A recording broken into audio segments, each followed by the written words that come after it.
What's up, internet? I don't know about you guys, but I was about to say I'm super pumped, but I hate it when people say that, so I'm not going to say that, although I already did kind of say it. But I'm excited for the 2022 Supercross season. I mean, I haven't been this excited for a Supercross season in a long time. One of the reasons why I'm excited is because the schedule looks normal again. Anaheim 1 is finally the opening round again. I mean, technically we only missed it 1 year, right? Because they started 2020 off normal and then everything went on pause, and then they struck the drug deal with Salt Lake and finished the rest of the season there, which was weird. And the whole like paper fans and the fake crowd cheering, I just wanted to vomit. It just felt so fake. I mean, they're just trying to do their best. I get it, but still, that's all right. The schedule is back to normal.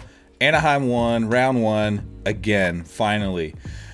Feels like forever, even though it was really only one season. But then they go to Oakland, San Diego, Anaheim 2, Glendale, Phoenix, Anaheim 3, and then they finally leave California and venture out to the rest of the continental United States. I mean, I guess, Glendale, Phoenix is not in California, but you get what I'm saying. It's almost all in California. Like normal. Back to a normal schedule. Finally. But the one thing that sticks out in my mind, and they make a big deal about Daytona every year because it's a special race for whatever reason. I mean, it's Bike Week, it's Daytona, it's the outdoorsy Supercross race, higher speeds than most of the other stadium-built Supercross tracks.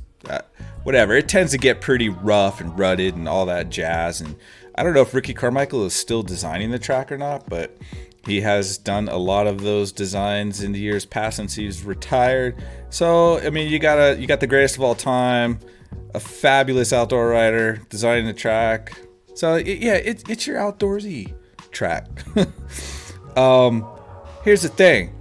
Eli Tomac's got an opportunity to separate himself in the record books. I know he says he's not really chasing records, but whatever.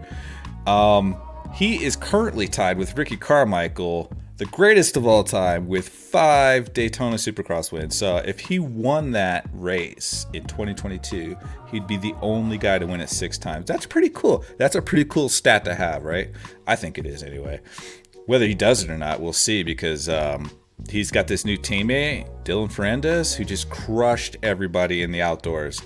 And I gotta think that not only does Tomac have this day marked on his calendar already, I'm sure he does. I know he's thinking about it. I don't care what anybody said. Oh, I don't think about it. Just take it day by day. Sure. Yeah, whatever. I got to think Dylan Ferrandis is maybe not thinking about it as much as Tomac, but he's probably thought about it. I mean, think about it. I just said think about it like 15 times. Dylan has probably thought about the possibility of, hey, I just owned everybody in outdoors. This is an outdoorsy Supercross track. I got this, right? And then his new teammate's like, dude, I'm going to become the only rider to win it 6 times. I got this. Could you imagine if those two get like bad starts? And both of them are kind of crappy starters. Let's be real. Historically, Dylan Ferrandis has had to win many races from mid-pack, sometimes even farther back, and he's been able to run everybody down. But the point is, when Tomac gets a good start, it's a really rare thing. Like he did this year at Daytona when he won his 5th one. But I mean, generally speaking, he's not a good starter. Dylan's not a great starter either. So just imagine both of these guys. What if like Dylan Ferrandis comes to Daytona still not having won a Supercross race, right? He's probably going to come into this one thinking, this is going to be my best shot all year long to win a Supercross race in the 450 class.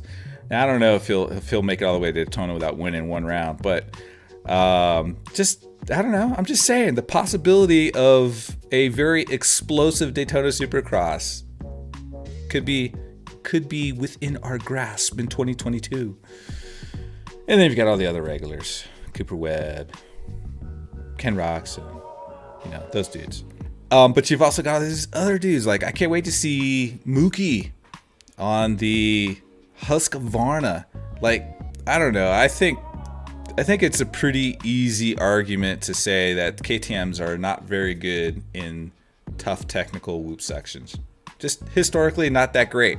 Marvin probably one of the worst. Dungey's been up and down. Cooper Webb's had some good races with conquering pretty tough looking whoops that have taken down many other riders, but he's also had a lot of races where he looks horrible in the whoops. And I think just in general, KTM team doesn't do good with whoops unless they break down and then they become jumpable whoops. And then Marvin's like the man, right? I mean, he's probably one of the best at jumping through whoops. So it just all depends. But I'm just interested to see, because I think both James Stewart and Mookie, I think both of the Stewart brothers are just amazing in whoops. And the bigger and the longer they are, the stronger they are that night.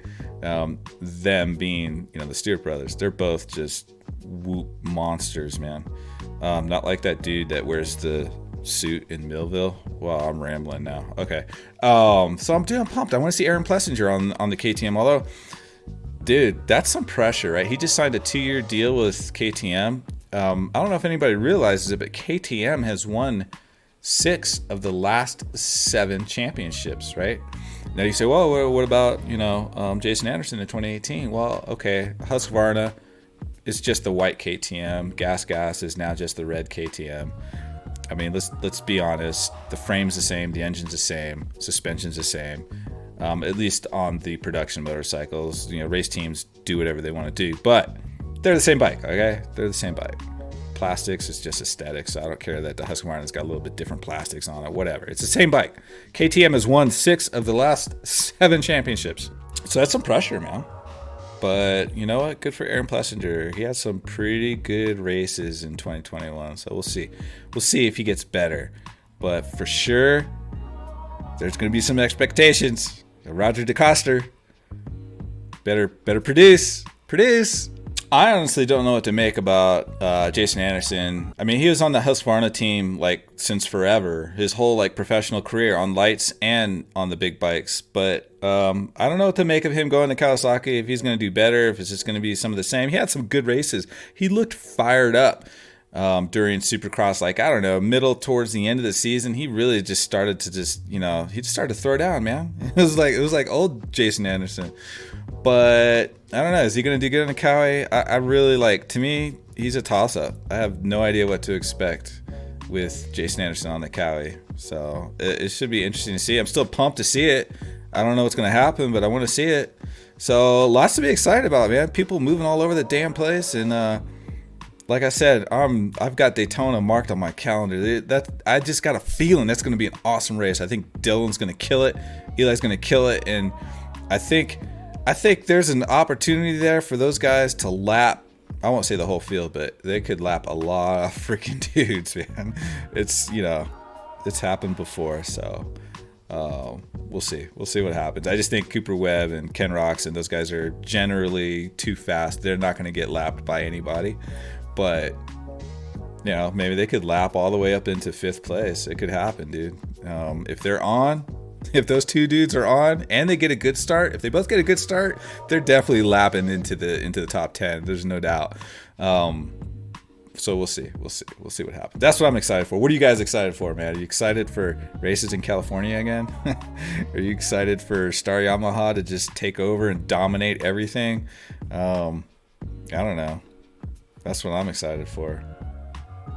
Just a normal schedule, just to get back to some damn normal shit, That's what I'm excited for. And then Daytona, I'm excited for that. And we'll see. We'll see what else happens. I don't know.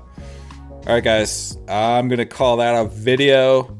And keep the rubber side down. We'll see you in the next video.